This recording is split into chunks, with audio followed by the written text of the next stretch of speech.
થાય ત્યારે આપણને વિચારો બહારથી દુનિયામાંથી અને બહારથી આવે છે, પ્રકૃતિના આ કોસ્મિક કોન્શિયસનેસના પ્રદેશમાંથી આપણી પોતાની રિસેપ્ટિવિટીના પરિમાણને અનુરૂપ આપણને વિચાર પ્રાપ્ત થાય છે.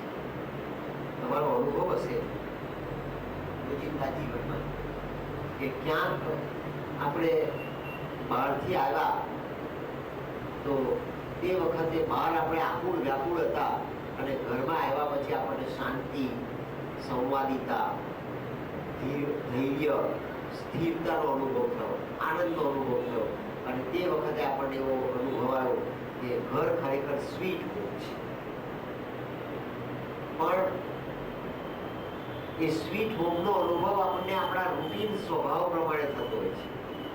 પણ પછી એવું પણ બને છે કે બહારથી આપણે આવ્યા અને ઘરમાં દાખલ થયા પછી ઘરમાં આપણા આવતા પહેલા એવું કંઈક બની ગયું છે જે આપણે જાણતા નથી, પણ એ વાતાવરણમાં આપણે પ્રવેશ કર્યો એટલે આપણે આપણું ઇક્વિલિબ્રિયમ ગુમાવી દીધું. આપણે ડિસ્ટર્બ થઈ ગયા અને આપણે ડિસ્ટર્બ થઈ ગયા ત્યારે આપણા જ ઘરની અંદર પ્રવેશેલા આપણી પહેલાના, આપણા ઘરમાં પ્રગટ થયેલા આપણી પહેલાના, આપણા ઘરમાં બહારથી આક્રમણ કરીને આવેલા બહારના જે વેવ્સ હતા એ વેવ્સે આપણને શિકાર બનાવી દીધા. એણે આપણને આપણી પર એવું આક્રમણ કર્યું કે આપણે આપણી સ્થિરતા ગુમાવી બેઠા.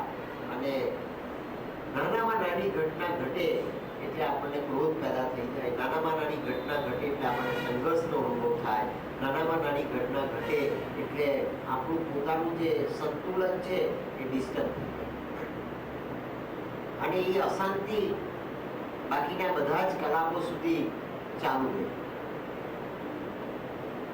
આ જે ગળમાથલ છે એનું આપણે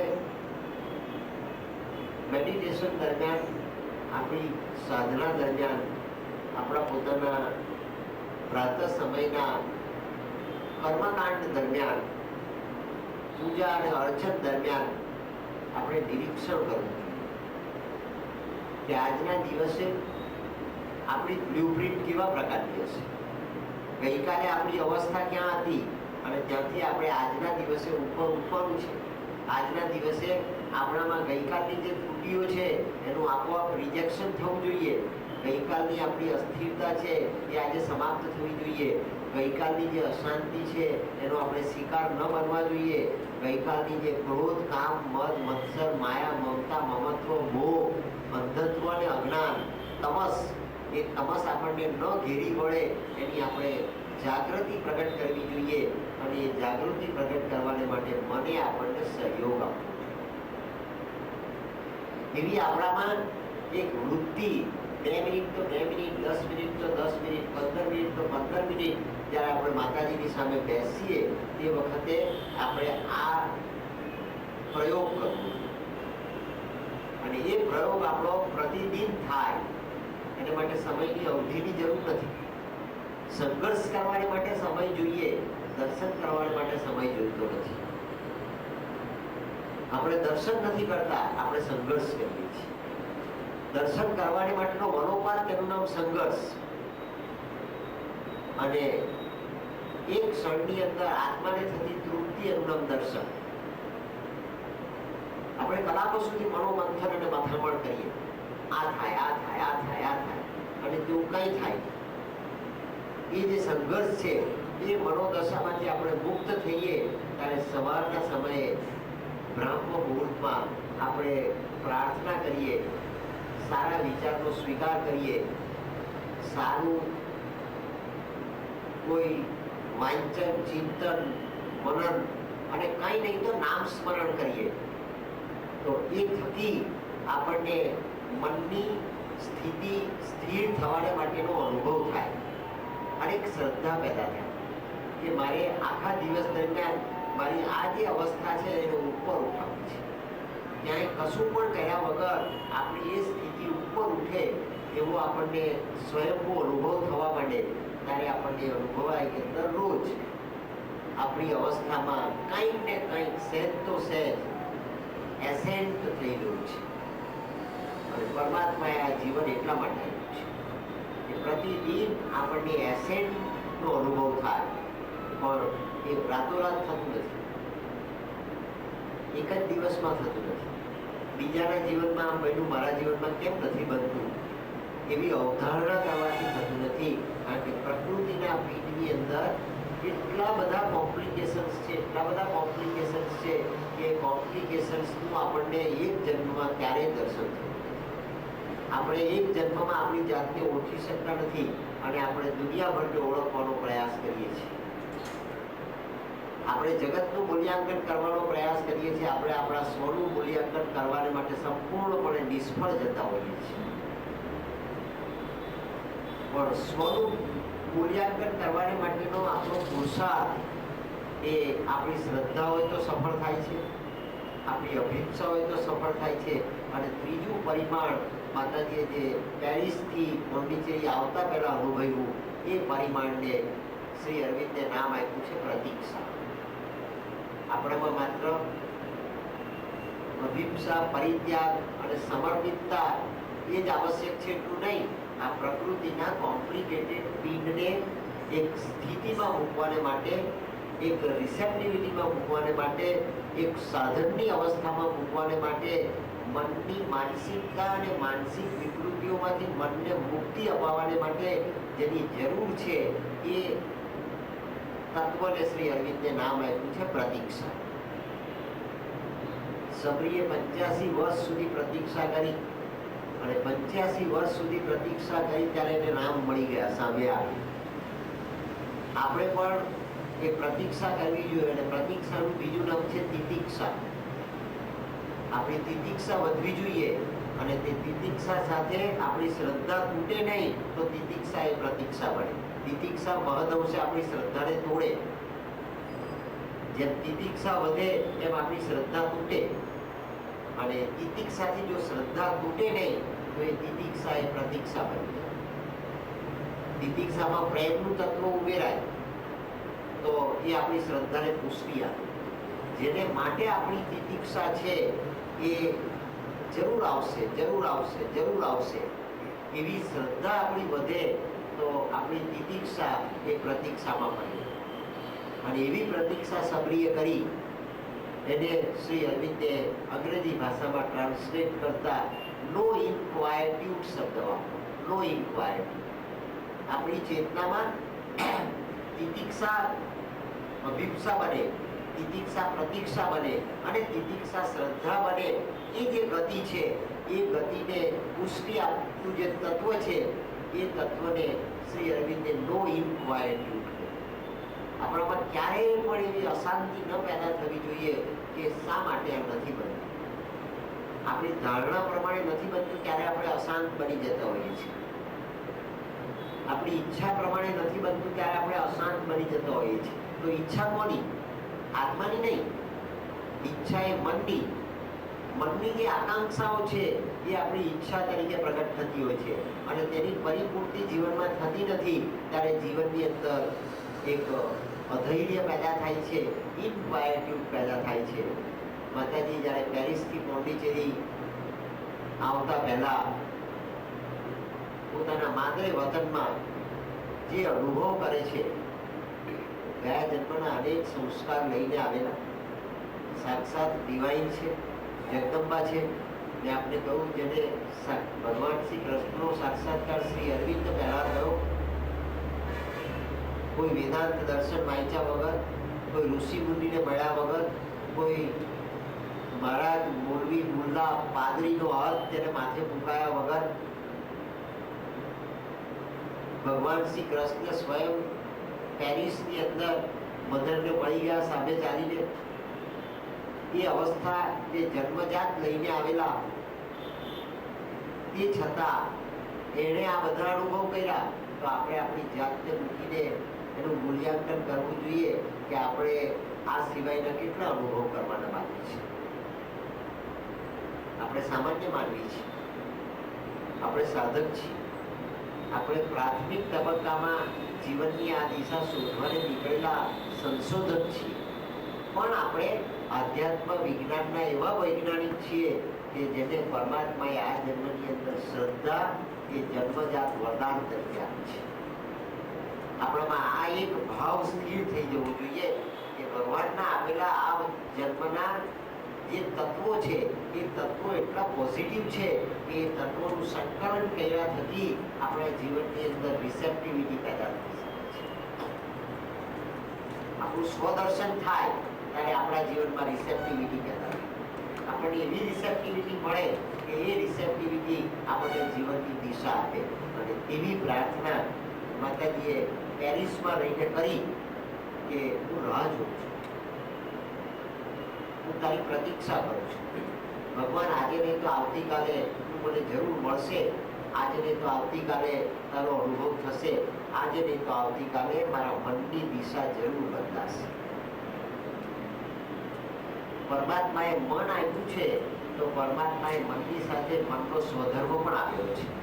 પરમાત્માએ મન આપ્યું છે, સાધન આપ્યું છે તો પરમાત્માએ સાધનની શુદ્ધિ પણ આપી છે. પરમાત્માએ મન આપ્યું છે તો પરમાત્માએ મનોગતિ એ પણ યથાર્થ આપી છે. એવો આપણને શ્રદ્ધેય વિશ્વાસ પેદા થયો. અને શ્રદ્ધાનું તત્વ એ બુદ્ધિની ઉપરનું તત્વ છે. શ્રદ્ધા એ બુદ્ધિની નીચેનું તત્વ નથી.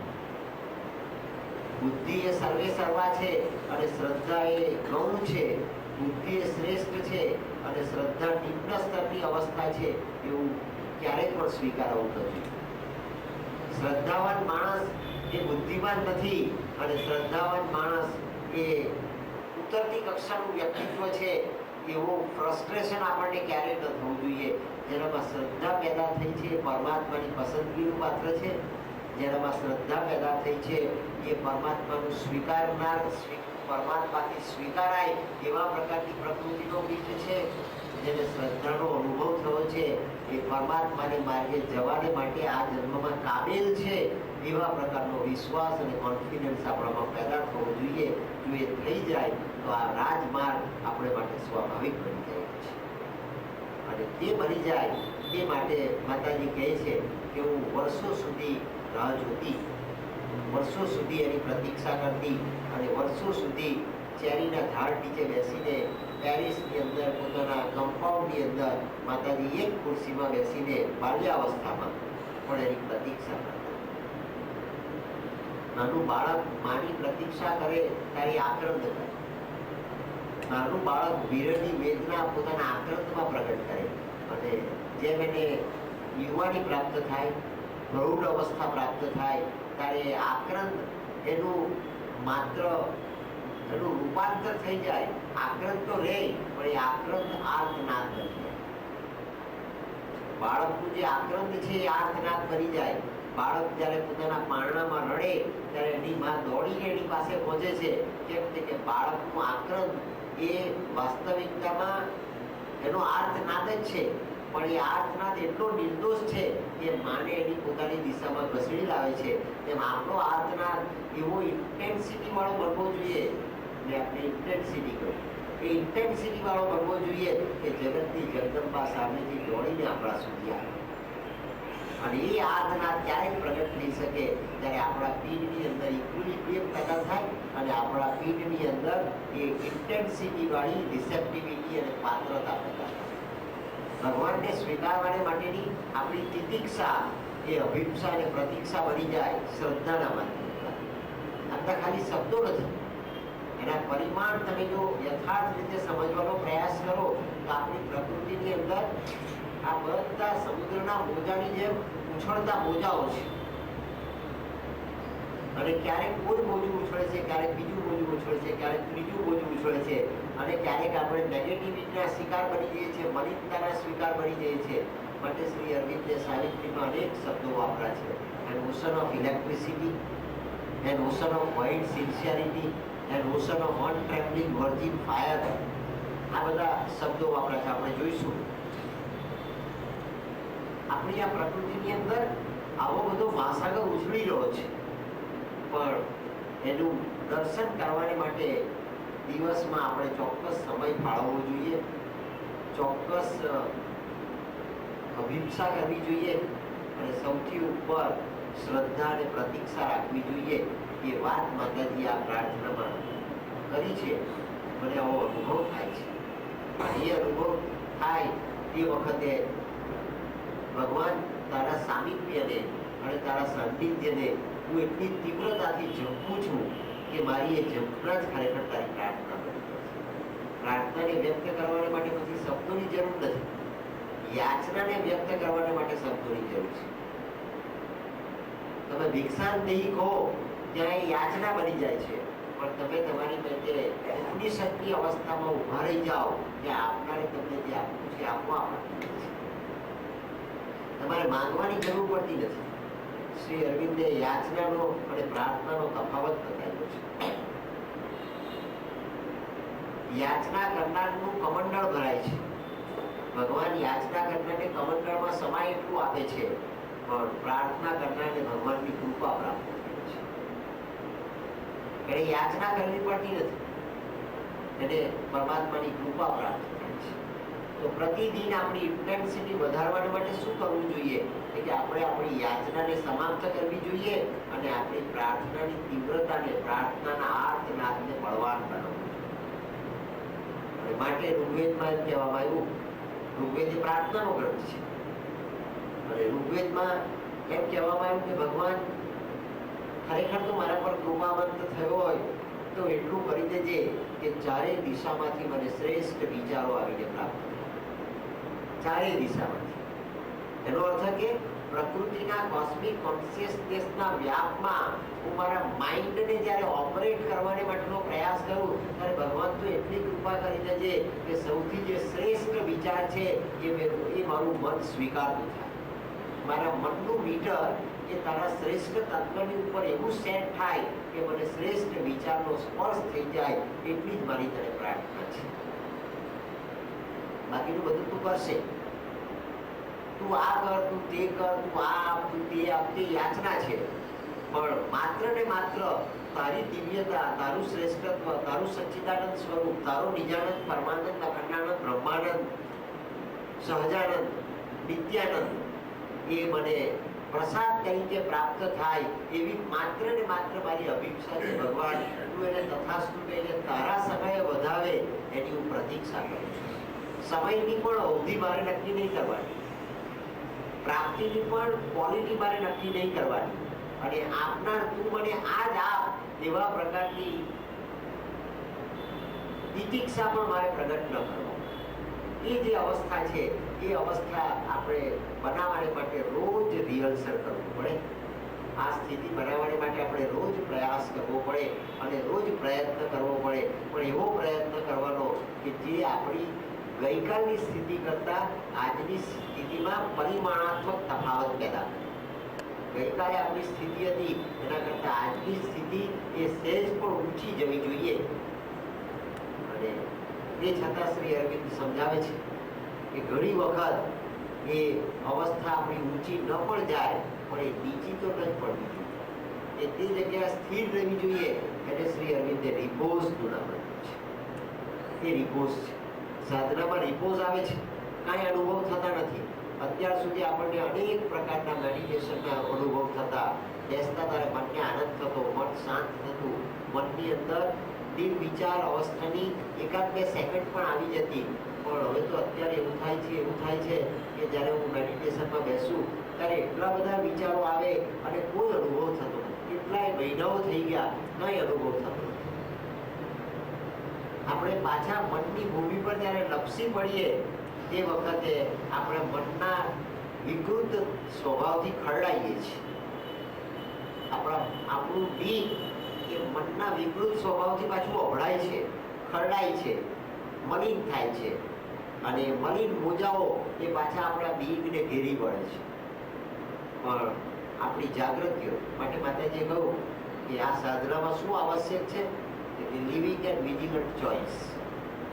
આપણો ચોઇસ લિવિંગ હોવો જોઈએ અને આપણો ચોઇસ એ વિજિલન્ટ હોવો જોઈએ. આપણે બહુ જાગૃતિપૂર્વક, સભાનતાપૂર્વક આપણે પોતાના આંતરચેતનાના આ ઘમાસાળ યુદ્ધનું નિરીક્ષણ કરતા હોવા જોઈએ, જેને વેદાંતની અંદર દ્રષ્ટા ભાવ કહેવામાં આવે. તું દ્રષ્ટા બનીને જોવાનો પ્રયાસ કર.